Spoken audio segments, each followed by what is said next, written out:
కాంగ్రెస్ ప్రభుత్వ వైఖరిని ప్రజలు చేత్కరించుకుంటారని, దీనికి తగిన మూల్యం ఖచ్చితంగా ప్రభుత్వం చెల్లించుకుంటుందని, పండగ పూట ఒక ఎమ్మెల్యేని నడి రోడ్డుపైన అరెస్టు చేయడం ఏంటి అంటూ బీఆర్ఎస్ పార్టీ ప్రశ్నిస్తోంది. కేవలం హామీల గురించి ప్రశ్నించినందుకే ఈ రకంగా వ్యవహరిస్తూ వేధించే ప్రయత్నం చేస్తున్నట్టు ఆగ్రహం వ్యక్తం చేస్తున్నారు. ప్రస్తుతం మనతో మాట్లాడేందుకు బీఆర్ఎస్ ఎమ్మెల్సీ ఎల్ రమణ గారు ఫోన్ లైన్లో ఉన్నారు. రమణ గారు నమస్తే.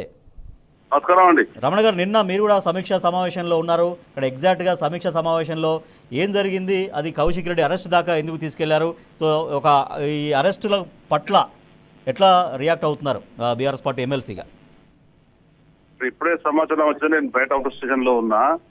అది ఏదేమైనా కానీ ఇది అప్రజామికం.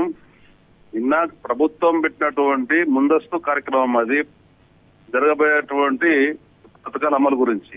అందులో పథకాలలో ఉండేటువంటి లోపాలు కానీ, అక్కడ ఉండే స్థానిక సమస్యలు కానీ తీసుకొచ్చినప్పుడు వాటి పరిష్కారం కొరకు చెప్పకుండా అక్కడ అడ్డుకునే విధంగా వ్యవహరిస్తే, ఏ పార్టీ పరంగా మాట్లాడుతున్నావు అని చెప్పినటువంటి మాట వచ్చినప్పుడు అది తీవ్ర వాగ్దానం చోటు చేసుకొని ఇక్కడ దగ్గర రావడానికి చాలా బాధాకరమైన విషయం. ఇది మంచిది కాదు, ప్రజాస్వామ్యం చేటు. నేను దీన్ని పూర్తిగా ఖండిస్తున్నా. బేషరతుగా వెంటనే ఆ కేసులు విత్డ్రా చేసుకొని కౌశిక్ రెడ్డి విడుదల చేయాలని డిమాండ్ చేస్తున్నా ప్రభుత్వాన్ని. రైట్. రమణ గారు, అయితే నిన్న ముగ్గురు మంత్రులు ఉన్నారు. ముగ్గురు మంత్రులు ఉన్న తర్వాత సరే ఇటువంటి ఏదైనా మాట అనేది చాలా సర్వసాధారణంగా అటువంటి సమావేశాల్లో జరుగుతాయి.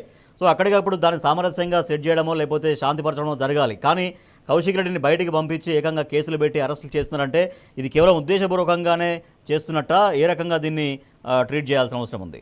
ఇక స్పష్టంగా అనిపిస్తుంది, ప్రభుత్వాన్ని ప్రశ్నించే గొంతుకలని అంటే నొక్కాలని చెప్పని ప్రభుత్వం ప్రశ్నించకూడదు. ప్రభుత్వం ఏం చేసినా కానీ చూస్తూ పోవాలనే విధంగా కనబడుతుంది. మంచిది కాదు ఇది ప్రభుత్వానికి. వెంటనే ఇప్పుడు అన్నట్టుగా కౌశిక్ రెడ్డి ఉన్నటువంటి కేసులు విత్డ్రా పెట్టుకొని విడుదల డిమాండ్ చేస్తున్నాం. Right. Thank you so much L Ramana గారు.